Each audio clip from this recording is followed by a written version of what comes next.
What would you do if you paid for a first-class ticket only to be denied because you didn't look like a first-class passenger? A black man in a tailored suit was stopped right at gate C7. No shouting, no arguing. He simply pulled out his phone and typed a single line. 60 seconds later, the airport systems began to glitch. And just a few weeks later, an entire airline vanished from the map. This isn't just a story about discrimination. This is how one man redefined justice without ever raising his voice. Before we dive into this gripping story, drop a comment and let us know where you're watching from. And don't forget to hit that subscribe button so you never miss stories that need to be heard. Gabriel Vaughn, a black CEO of one of the most powerful tech corporations in America, stood still at Gate C7, Sterling Ridge Terminal. He wore a deep navy suit, his carry-on bag marked with a clear priority tag. His first-class ticket was valid, but the gate agent's eyes quietly dismissed that fact. "I'm sorry, this line is for first-class passengers," she said, as if he didn't already know. There were no raised voices, no angry outbursts. Gabriel looked at her for just 1 second, then pulled out his phone, typed a short command, and slipped it back into his jacket, without saying a word. As he stepped back, the man behind him glanced away. Another lowered his head in shame. A woman whispered something to her husband. No one intervened. No one spoke. Just a quiet kind of helplessness, spreading like an invisible fracture through the air. Hundreds of miles away, deep beneath the Airline Heights HQ, the airport's flight coordination systems registered an anomaly, the first in over 3 years. Flight routes began to lag by a few seconds. A warning light blinked. Internal conflict detected. But no one on the engineering team could explain why. Meanwhile, Gabriel walked away from the line, not holding a ticket anymore, but carrying a trust that had just cracked. And yet, he wasn't angry. He stood by the terminal window, watching planes take off one by one, with the eyes of a man who had prepared for this moment a long time ago. A soft chime echoed from his phone. One new message. Phase 1, activated. All gates are now monitored. This story didn't begin with a scream. It began with a silence, programmed to change everything. Scarlett Monroe, the gate agent, kept her voice calm as she called security. But there was a flicker in her eyes, a quiet satisfaction she couldn't quite hide. As if she just followed the professional instinct the system once drilled into her. A black man in a sharp suit, standing tall and poised, still wasn't enough to belong in that first-class space. Gabriel didn't react. He knew that reacting would only confirm the image they were already trying to paint of him: agitated, difficult, out of place. Instead of arguing, he let the system trip over itself. At the far end of the terminal, Julian Carter, a new IT intern only 3 weeks into the job, stepped out of the server room just in time to witness it all. And he recognized the man immediately. Not just a name from a company email. This was the man who'd written the very software Allure used to run the airport's control systems. Julian took a photo, not to go viral, but because something in him clenched. He'd seen this before. His father, a longtime teacher, once got kicked off a school bus for wearing a coat that looked too worn.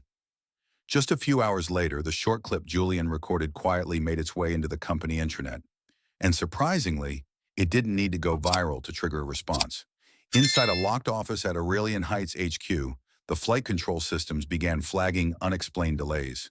From Chicago to Denver, priority tickets were misassigned. Seat confirmation buttons froze mid-click. A vague warning appeared on a technician's screen. Data point conflict in priority protocols. Check secondary condition files. Within 24 hours, classified documents began leaking. No one knew the exact source.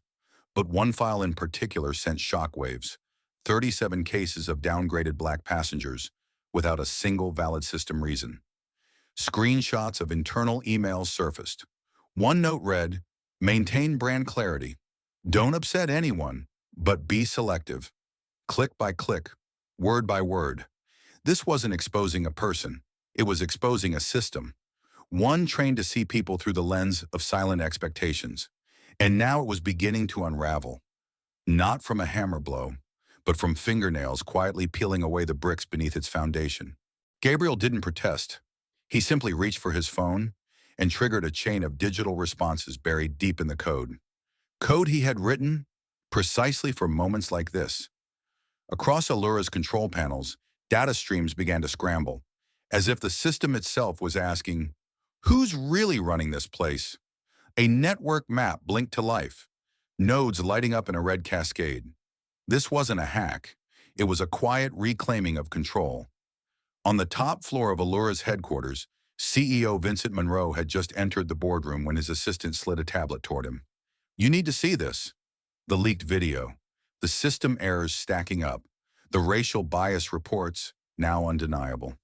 No one spoke, but the silence in that room said everything. Vincent stood up and walked out. There was no leadership seat left for him at that table anymore. And in that very moment, a single-line email was sent out from the legal team across the system. "Approve Ethereum's proposal. Begin transition protocol." Gabriel didn't need their permission. He already had a plan, an airline of his own. Colair, not built for the elite, not designed for those who look the part, but made for everyone. Colair wasn't just a new name. It was a data-driven manifesto, fair algorithms, inclusive training, and systems that judge only one thing: your ticket. The training programs were rewritten from the ground up. Gone were the sessions on brand consistency or ideal presentation. Only one rule remained: scan the ticket, not the person. When a new agent was asked, "What if someone doesn't look like a first-class passenger?" she simply replied, "I don't scan faces. I scan tickets." At Gate C7, once a symbol of silent humiliation, a new sign had just been mounted. Not a slogan, but a statement forged in steel. "Every seat is a right." That morning, Genevieve Clark, once escorted out of first class for not looking the part, returned holding a new ticket. This time it was Gabriel Vaughn himself who stepped out from behind the counter. He smiled, nodded gently, and personally walked her to the plane. As she passed through the scanner, no one asked for extra documents, no suspicious glances, no hesitation, just a soft beep and a kind greeting. "Have a pleasant flight, Ms. Clark." In that moment, something happened that no algorithm could define. Someone once pushed out was now gently welcomed back in, as if the crack had never existed. At Gate E4, a 78-year-old woman in a wheelchair, Anita Monroe, once denied assistance during a harsh winter flight, was now being lifted with care by a young attendant into the priority cabin. No one asked why. No one calculated her fare. At Gate B3, a black family of 4 was calmly escorted to pre-board without a single question about membership tiers or priority status. And in a quiet corner, a 17-year-old boy in a simple hoodie was called by name, invited onto the plane in a tone as soft as a welcome song. No one noticed that the agent scanning the tickets was part of a new generation, trained not to control, but to serve, with dignity and impartiality. Up in the control tower, Julian Carter watched the monitors. He didn't smile. He didn't speak. He just nodded quietly, watching a system he once saw fail, now being rewritten by the very people it had overlooked. At the very top of Aurelian Heights, once the nerve center of Allura Airlines, every massive screen slowly dimmed. Not a glitch, but a deliberate redesign.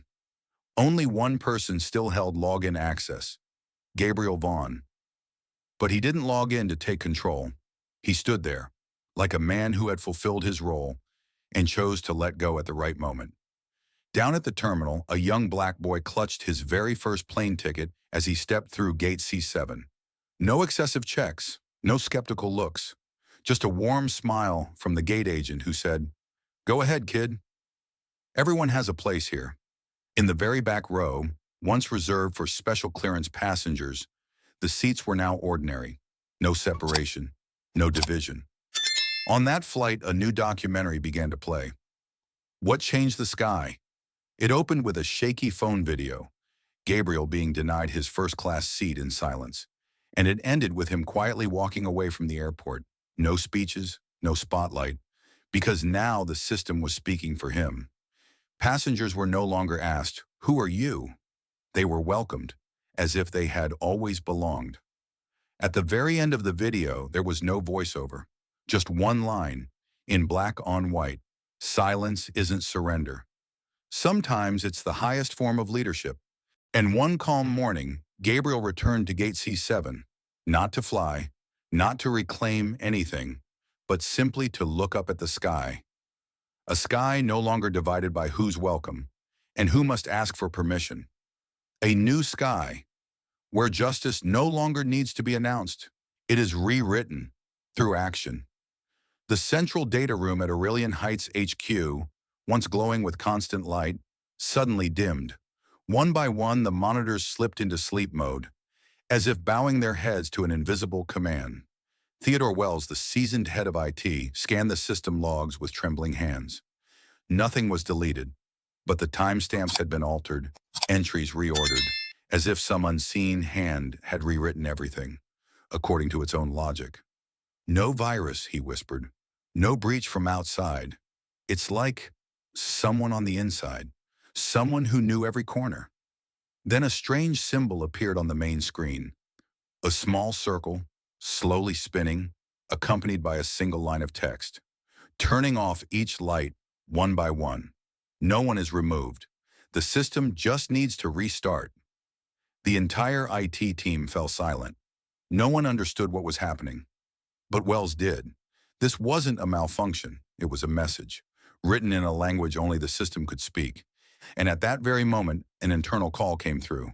Dominic Hayes, head of security, issued the command, freeze all system access, except for one name, Gabriel Vaughn. He didn't need power to take control. He just needed the world to see that the system had chosen to stand with justice without saying a word.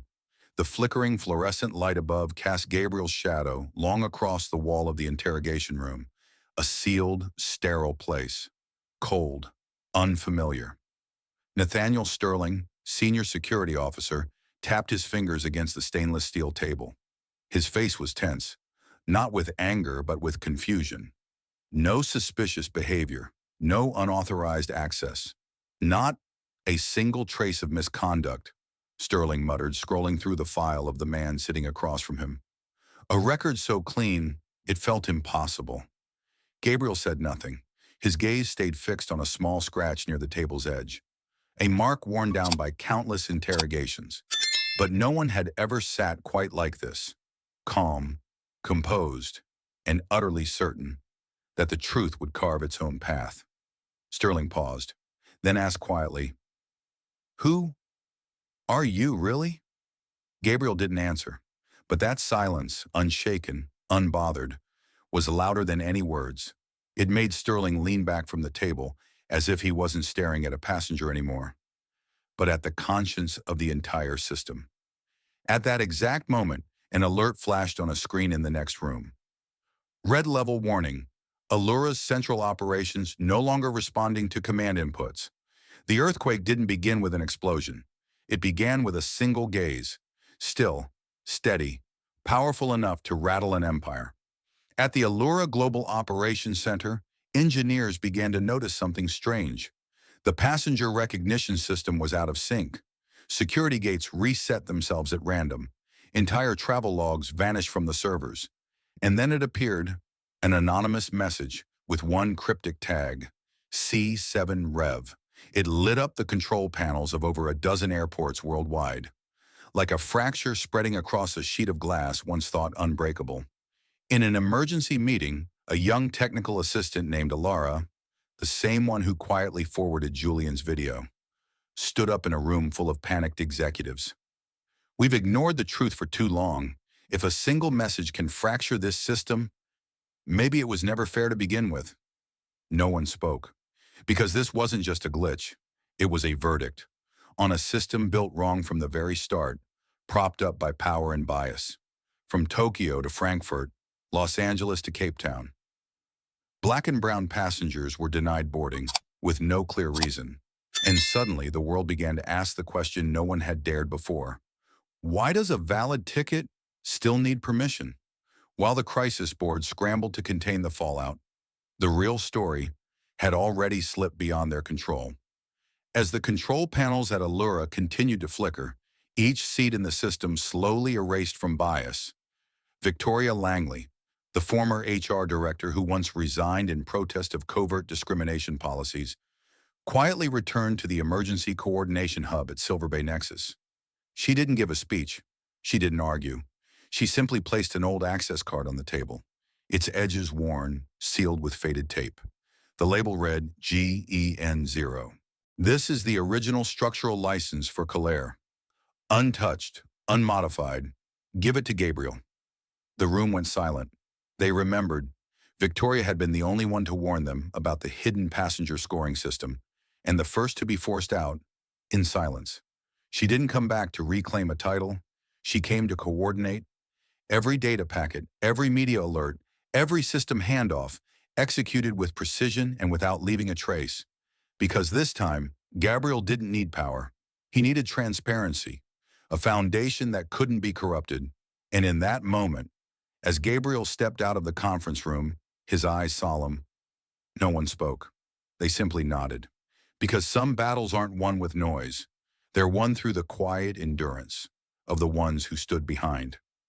The clip was only 27 seconds long, but it was enough to break the internet wide open. The image of Gabriel Vaughn, a black man standing silently in front of a closed gate, while the flight attendant turned her back and called security, needed no caption. Julian Carter, a senior intern studying system security, had no idea who Gabriel truly was. He just saw injustice, raw and undeniable. And the camera in his hand became his choice. He posted the video with no commentary, only one line. If silence is a weapon, this was the moment it was unpinned. Within 3 hours, the clip had over 6 million shares. Thousands flooded the comments, recalling their own stories. Downgraded seats, extra screenings, being asked to leave planes, without ever doing anything wrong. But the part that broke hearts the most was the final frame. A young black boy, clutching his backpack, watched as Gabriel was led away. He tightened his grip on his father's hand and asked softly, "Daddy, will that happen to me when I grow up?" The air inside Allura's boardroom that morning didn't feel like a crisis meeting anymore. It felt like a silent trial. Behind Genevieve, the screen lit up with a digital map. 14 airports, simultaneous login failures, check-in glitches, and ticket class errors flashing across the system. The veteran PR director stood tall, but this time her eyes no longer defended the brand. They bore witness to the truth. "This isn't a cyber attack," she said slowly. "This is a system peeling off its own mask." A heavy minute of silence fell across the room. Then she placed a USB drive on the table. Inside this drive is the list of 287 black passengers downgraded in the past 3 months without any valid reason. She paused and added quietly, "One of them is my son." No one could find the words. There was only a soft ding from the central computer. "Access denied. Control is being revoked." This was no longer about speculation, no longer about misunderstandings. The evidence was now in the hands of the public, leaked straight from Allura Airlines' own internal servers. A massive data set spread across major forums. The title, Passenger Reassignments, Race-Flagged Cases, Names, Seat Numbers, Airports, Cancellation or Reassignment Reasons, left blank. 287 cases. 271 of them were people of color. No complaints recorded, no responses ever filed, just cold lines of code entered through a hidden interface. No user ID attached. Viewers of the live stream held their breath. Among the names, Darlene Vaughn, 64. She'd been downgraded from seat 2A to 29F on her way to her grandson's graduation. No apology, no explanation. And no one believed her until today. Then from one of the leaked audio files, a voice echoed, "Just move them quietly." No headlines. There was no doubt now. This wasn't a system error. This was a policy without a name. And that very night, high above the Allura headquarters at Aurelian Heights, a message lit up the rooftop in drones. "We see you." No chants, no protests, no slogans. Just a quiet truth, burned into the sky. The system had been seen. The emergency meeting was called at 2:47 a.m. Newport time. No press, no internal memo, just a string of urgent emails. Internal crisis, immediate action required. Sebastian Cole sat alone at the head of the table, his face drawn tight beneath the glow of a flickering screen. In front of him lay printed copies of system access logs, logs tied to a protocol he had once personally approved, VIP passenger adjustment. Now those very signatures were being used as evidence against him. One board member asked the final question, if you didn't know, who did it for you? And if you did, why didn't you stop it? Sebastian said nothing, because there was no answer that could make it right. Finally, he picked up his phone and sent one last email. Subject line, I accept full responsibility. The moment it left his outbox, his access card was deactivated, his private flight privileges revoked, his employee record erased from the system in under 4 minutes. Across the room behind a frosted pane of glass, Victoria Langley stood still, watching. She had once believed he could change, but silence kept too long isn't strategy. It's complicity. And in that moment, an old chapter closed. No applause, no farewells, just a quiet transition, clearing the way for whatever Gabriel was about to do next. The emergency meeting at Lumenspire Tower felt like a wire pulled to its limit. Tense, stretched, ready to snap. On the screen behind them, a world map lit up in red. Airport systems across the globe were blinking, failing. Allura's infrastructure was freezing, one section at a time. Gabriel Vaughn entered. No nameplate, no reserved seat, only a printed proposal in his hand. 2 words bolded at the top of the page, second chance. He didn't begin with blame. He began with a question. If a first-class ticket can be canceled because of skin color, what exactly are we running here? Silence fell across the room. No one dared hide behind the word procedure. Gabriel continued, his voice low, steady. Colère will not be the answer. It will be the question every airline must now face. Who do you serve? And do you really see them? In the restructuring proposal, every employee from the old system would be re-invited, but only after completing a new kind of training. One where scanning a boarding pass no longer comes with a scanning glance. An aging vice president slowly stood up. His hands trembled. He was the only one who had once signed a formal protest against Allura's soft guest classification memo. Now tears traced the lines of his fingers as he said, Colère is the first airline I want my grandchildren to grow up knowing and be proud of. The meeting ended with a decision never seen before in industry history. All of Allura's emergency reserves transferred to Colère. Not as a business move, but as an act of atonement. No more outdated attitude assessments. No more appearance suitability boxes on hiring forms. Skydawn Concourse, Colère's new training center, opened the door to an entirely different chapter. Here, a former flight attendant, once fired for standing up for a black passenger, now leads the classroom. He tells the young recruits about the value of a bias-free nod and everything we lose when society chooses to judge through first glances. In the corner, a silver-haired veteran, once among those who oppose Gabriel, quietly takes notes. Then he looks up and asks, if the system once taught me to categorize people, who's going to teach me how to unlearn that? The instructor turns to the screen behind him. A new motto shines on the wall. We don't look at you, we see you. The final test isn't about crisis management. It's about how you react when a quiet passenger is being eyed with suspicion. Not because of what they do, but because of how they look. One student, young, white, and freshly recruited, stood up. He defended the role-playing passenger, even knowing the exercise was designed to test his loyalty. He said, if justice has a skin color, then it's not justice anymore. The classroom fell silent. The instructor smiled. And for the first time, the training didn't end with a score. It ended with a handshake between 2 generations who had once stood on opposite sides. At Gate C7, once a symbol of prejudice, a new chapter quietly begins. Damian Blackwood, a new employee, stands at Colère's first boarding checkpoint. He doesn't scan glances. He doesn't measure tones. He just scans tickets and nods. When an elderly black woman, hands trembling with her boarding pass, steps forward, Damien smiles, his voice soft as wind. "Welcome, ma'am. Your seat is ready." She says nothing, only lets the tears fall. A Latino family, arms full of toys and baby bags, are greeted with warmth. Damien kneels to the child's eye level. "First time flying first class, Captain?" Laughter bubbles up. A moment of joy in the middle of a journey that had never been easy. No one's ticket is double-checked. No one is pulled aside. No one is looked at like they don't belong. In the distance, Gabriel watches, away from cameras, away from headlines, just observing each gesture, like a quiet sower waiting for justice to bloom. Nearby, a former trainee, one who had once denied Gabriel, now stands as the new area manager. "We didn't salvage the system, we rewrote how it works." Colaire has no priority lounges, only shared pathways, where everyone walks, side by side.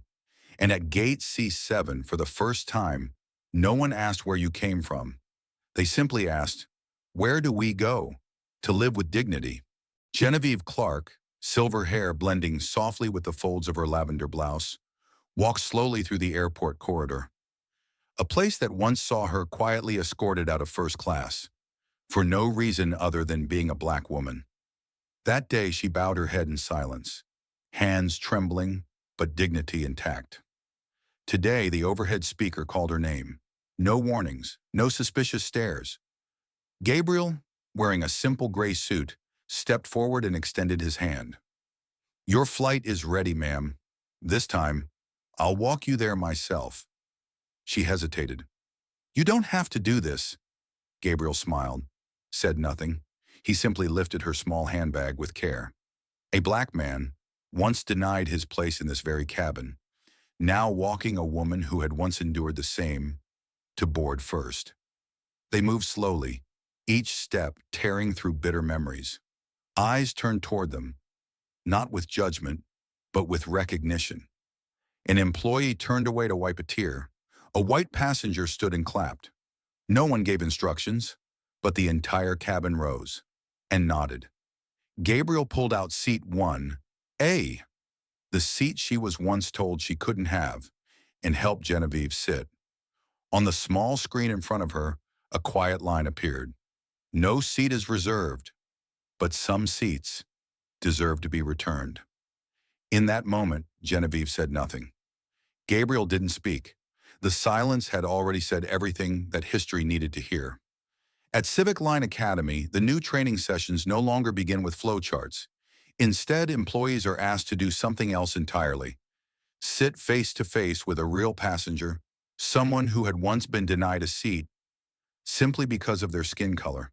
An elderly woman, a single father, a recent college graduate. No slides, no lectures, just stories, the ones no one ever thought to ask. "I don't want an apology," one woman says. "I just want the next person not to have to lower their head." The instructor, Damian Blackwood, a former systems operator, stood in silence. He once said nothing when a black passenger was reassigned to economy out of fear of losing his job. Now he's the one teaching the very principles he once stayed silent about. "We're not revising policy," he said during the opening session. "We're rebuilding how we feel about people."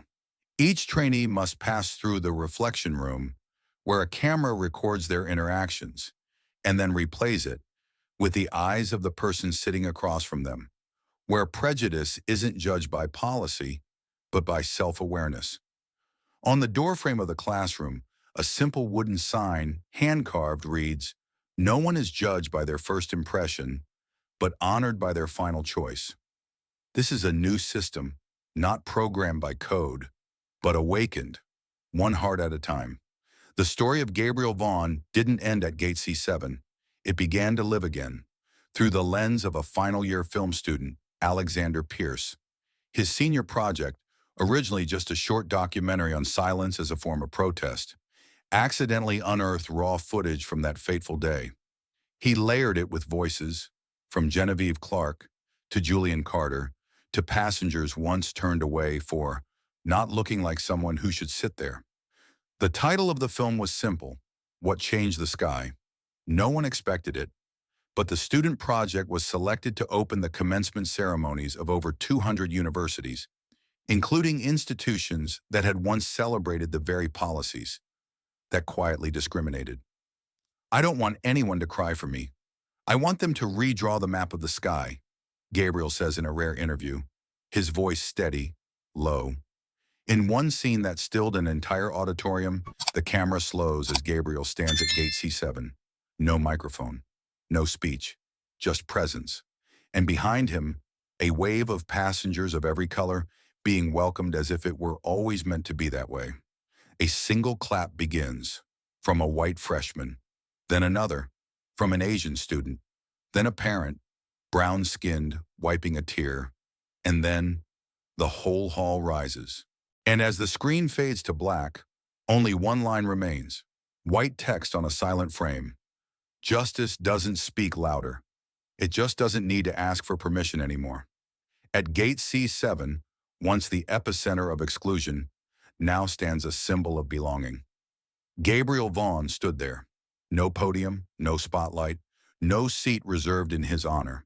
He simply watched, allowing the new system to speak for itself.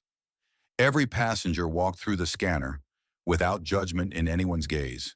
Every staff member bowed in welcome, without needing to know name or status. And every smile marked the final period on a chapter where skin color once carried silent guilt. No speeches were needed, because action had already spoken. A little brown-skinned girl, once told to sit in the back, now sat by the window, in first class beside her mother. An elderly black man, who once walked miles instead of flying, was now being wheeled onto the plane by the very staff member who had once denied him boarding. And on the airport display screens, a quiet message appeared. No flashing lights, no dramatic effects. The sky belongs to all of us. Gabriel walked slowly outside, lifting his eyes. Not to check the planes, but to make sure the sky itself was finally free of barriers. If this story made you think again about silence, about justice, or simply about how we see each other on this flight called life, leave a comment below, share your thoughts. And if you believe the world needs more stories like this one, don't forget to subscribe, because one day you might find yourself standing at gate C7, and when that day comes, the sky will be waiting for you, with both wings open. There are truths that don't need to be shouted. They only need to be lived. Through quiet resolve, through compassion, and through the power of standing still at the exact right moment. The story of Gabriel Vaughn isn't just a confrontation with racism. It's a testament to a rare kind of strength, the strength of calm when facing injustice. He didn't need to raise his voice for the world to know he was right. He simply stood, closed his book, sent one message, and let the system answer for itself. When someone chooses to confront prejudice with wisdom instead of rage, they don't just resist. They rewrite how the world understands justice, not through loud protests, but by rebuilding the system from the ground up. Gate C7, once a symbol of exclusion, is now the starting point for every traveler, no matter their skin, age, or background, because every valid ticket deserves equal respect. The lesson isn't in the loudest victory. It's in the quiet journey of one man who chose not to retaliate, but to rebuild, and to give the microphone back to those who had long been silenced. The world doesn't change overnight, but one person, one action, one well-timed decision can ignite the spark for a more just sky. And sometimes, silence is the loudest voice of all.